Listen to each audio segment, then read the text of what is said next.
The film suffers from quite a bit of genre shifting, and it's a tonal mishmash, this film. So it's quite unusual to watch. At times the comedy is meant to be dramatic, other times the drama is meant to be comic. Almost a Clockwork Orange style, I'd say. But it doesn't really, I wouldn't call it a black comedy. It doesn't really have the wit for that. But it does kind of force you as a viewer to decide whether what you're watching is funny, you can laugh at it, or it's upsetting. Let me try and explain a bit further. So there's quite a few, well, a handful of deaths in the film, and some of them are quite upsetting, particularly the death of a child. And now the death of this child is discussed quite frequently through the film, and there's a lot of speculation about how this child died. So things like, did they fall from a tree? Were they hit with a brick? Were they murdered? So this is quite concurrent through the film.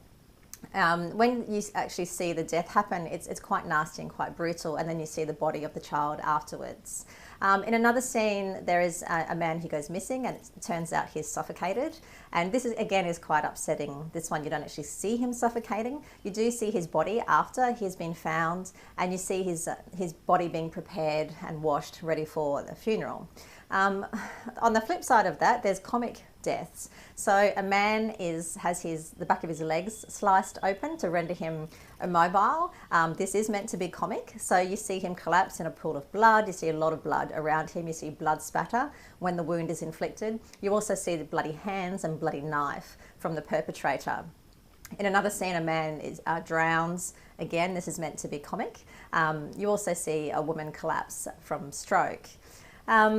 So there's other little bits of violence through the film as well. There is a mother and daughter who kind of have this sort of conflict in their relationship, and there's always a bit of push and shove with them, a bit of argy-bargy and screaming and arguing, mostly for comic effects. And there is, an arson scene where a house and some buildings are set on fire. So there's all kinds of unusual sort of violence. There's arguing and yelling and that kind of stuff. There's also townspeople, there's a small town country theme in the film, and they kind of gang up on one or two people, and you get the gossip mill churning and rumours and things said about these people which are probably untrue. I guess where the violence is probably the most, potentially upsetting or distressing, is there are quite a few flashback scenes from schoolyard bullying. And these are quite intense. There's one child in particular who is the victim of the bullying, and it's mostly done by another child specifically. And the scenes are fairly heavy. The child is kind of subjected to all kinds of torment and teasing, as well as being punched and held down, shoved up against a wall and threatened with death, as well as their mother is threatened with death. So they're pretty heavy going. This child is also the victim of a little bit of, neglect by an adult. An adult does see some of this happen and just chooses to turn a blind eye to the bullying. This adult also kind of torments the child in other ways. So, just a little bit of heavy behaviour in the classroom really comes down on this child. The child's also hit with a ruler and things like that. So those scenes are probably the most heavy going in the film.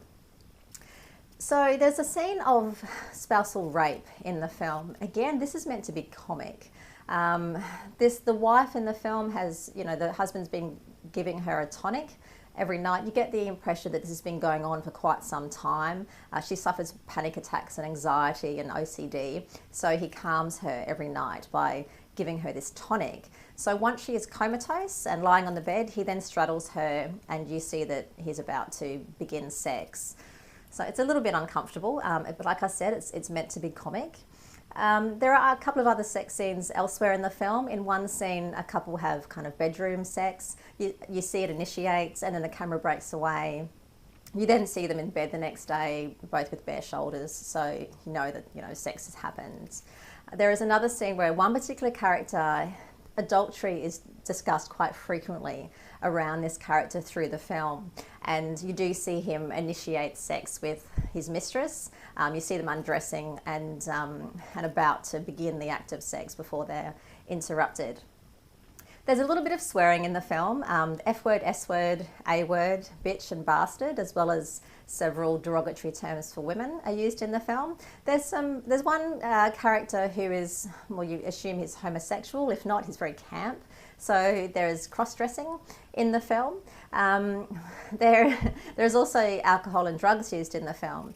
Now, one character consumes hash and marijuana unknowingly, so they're kind of drugged, but again, it's supposed to be comic and again for a good reason. I'll let you watch that and see what I mean by that. And drug dealing is mentioned later in the film. And with alcohol, there's beer and wine, champagne and spirits. One character in particular often steals sips of spirits from someone else's hip flask. It's a bit of a running joke in the film. And you do see some intoxication, particularly by some young men in the film after a footy final. They get quite drunk, and there's a little bit of drunken behaviour associated with that.